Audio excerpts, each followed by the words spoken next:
بسم اللہ الرحمن الرحیم۔ السلام علیکم ڈیئرس، آج ہماری تیسری کلاس ہے علم بیان کی، اور آج انشاءاللہ اس ویڈیو میں ہم استعارے کو پڑھیں گے اور اس کے اقسام کو شعری مثالوں کے ساتھ پڑھیں گے۔ اس سے پہلے ہم نے تشبیہ کو تفصیل کے ساتھ پڑھا تھا، اس کے اقسام کو ہم نے ڈسکس کیا تھا اور اس کی مثالیں بھی ہم نے دی تھی۔ تو آج انشاءاللہ استعارے کو پڑھیں گے اس ویڈیو میں۔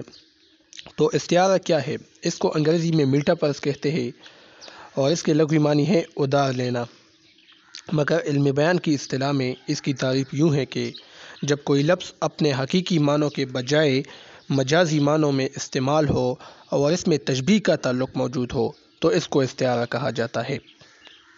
مثال کے طور پر یہاں یہ شعر دیکھیں: کمندی آبرو اور تیر مجگا، ہمیں اب جان سے جانا پڑے گا۔ یہاں پر شاعر نے محبوب کی آبرو کو کمندی اور مجگا کو تیر قرار دیا ہے۔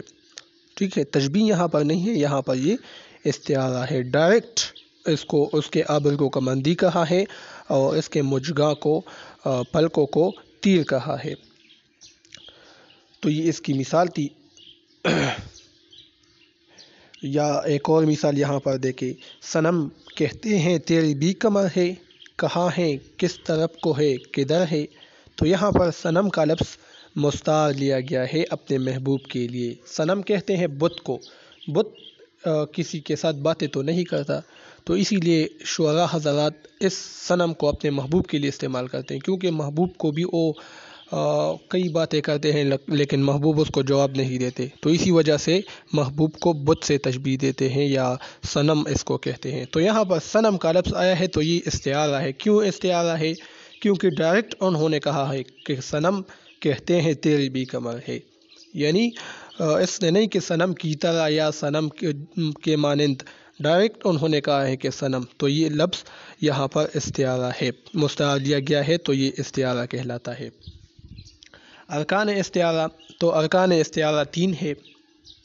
نمبر 1 مستعار لہو ہے، وہ شخص یا چیز جس کے لیے کوئی لفظ مستعار لیا جاتا ہے تو اس کو مستعار لہو کہتے ہیں۔ تشبیہ میں اس کو مشبہ کہا جاتا ہے۔ مستعار منہ، جس شخص یا چیز سے کوئی کسی لفظ کو مستعار لیا جاتا ہے اس کو مستعار منہ کہتے ہیں۔ مثال کے طور پر شعر سے لفظ لیتے ہیں جب ہم بہادری بیان کرتے ہیں، جب خوبصورتی بیان کرتے ہیں تو چاند کا لفظ مستعار لیتے ہیں، تو وہ تمام چیزیں کیا ہو گئی؟ مستعار منہ ہو گئی۔ وجہ جامع، وہ مشترک صفت جو مستعار لہو اور مستعار منہ میں موجود ہو، جس کو ہم تشبیہ میں وجہ شبہ کہتے ہیں۔ یعنی چاند، ہم اپنے محبوب کے لیے چاند کا لفظ مستعار لیتے ہیں تو کیوں لیتے ہیں؟ خوبصورتی کی وجہ سے۔ تو یہ چاند بھی خوبصورت ہے اور محبوب بھی خوبصورت ہے، تو یہ مشترکہ خصوصیت کیا کہلاتی ہے؟ وجہ جامع کہلاتی ہے۔ تو یہ استعارے کی 3 ارکان تھے۔ اب استعارے کے اقسام کو پڑھتے ہیں، تو بہت زیادہ ہے لیکن 4 جو اہم ہے اس کو پڑھتے ہیں۔ نمبر 1 ہے استعارہ بالتصریح۔ استعارہ بالتصریح اور استعارہ یہ ایک ہی چیز ہے۔ یہ استعارے کی وہ قسم ہے جس میں مستعار منہ بول کر مستعار لہو مراد لیا جائے۔ ٹھیک ہے، یعنی اس میں ہم مستعار منہ بولتے ہیں، چاند یا شعر وغیرہ بولتے ہیں لیکن مستعار لہو مراد لیتے ہیں، اپنا محبوب مراد لیتے ہیں یا کوئی اور چیز مراد لیتے ہیں۔ ٹھیک ہے، یعنی اس میں مستعار لہو کا ذکر نہیں ہوتا، صرف مستعار منہ کا ذکر ہوتا ہے استعارہ بالتصریح میں۔ مثال سے سمجھتے ہیں: پلکوں سے گر نہ جائے یہ موتی سنبھال لو، دنیا کے پاس دیکھنے والی نظر کہاں۔ اس شعر میں مستعار منہ موتی موجود ہے جبکہ مستعار لہو آنسو یہاں پر نہیں ہے، یعنی موتی کہہ کر آنسو مراد لیے گئے ہیں۔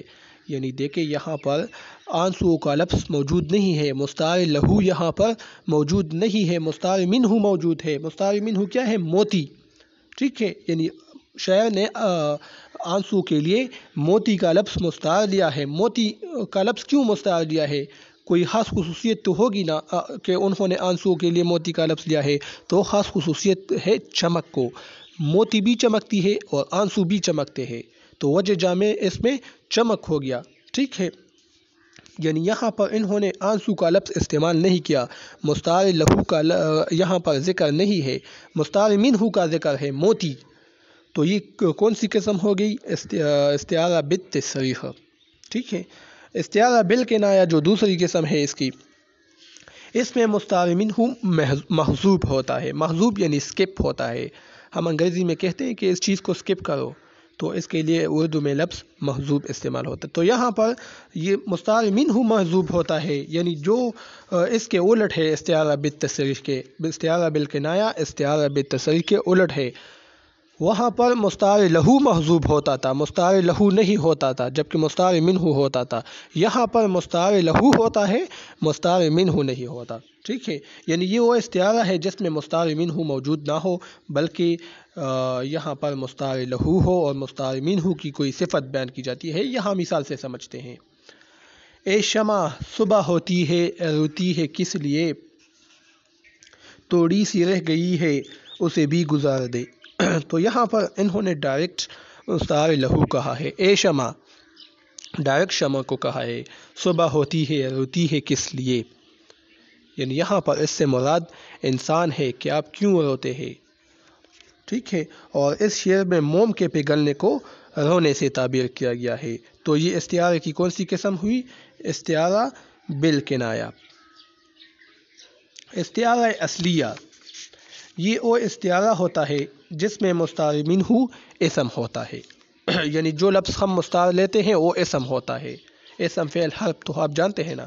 یعنی یہاں پر دیکھیں، بتوں پہ جا کے دل مبتلا نہیں آتا، پکارتا ہوں تو کہتا ہے جا نہیں آتا. تو اب آپ یہاں پر دے سکتے ہیں بتوں پہ جا کے.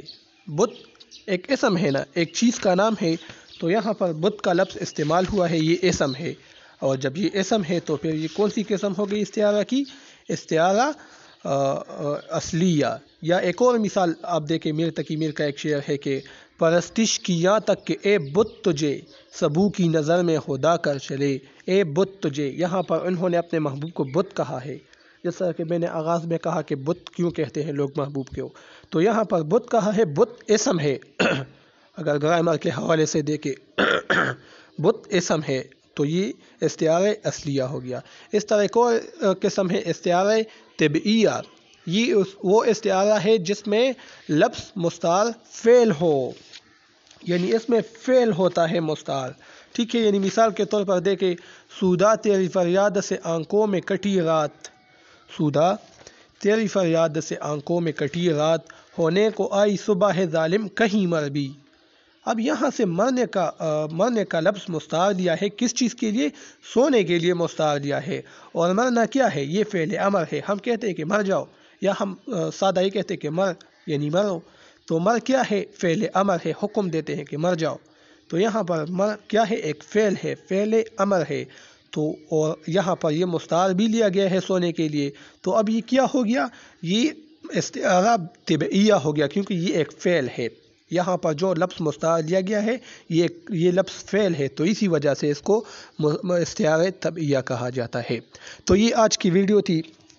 اگر کوئی سوال ہو ذہن میں تو آپ پوچھ سکتے ہیں کمنٹ سیکشن میں. انشاءاللہ ہماری کوشش ہوگی کہ ہم آپ کو جواب دیں گے. اب مجھے اجازت دیجیے، انشاءاللہ پھر نیکسٹ ویڈیو میں مجاز مرسل کو پڑھیں گے. تو اب مجھے اجازت دیجیے. اللہ حافظ.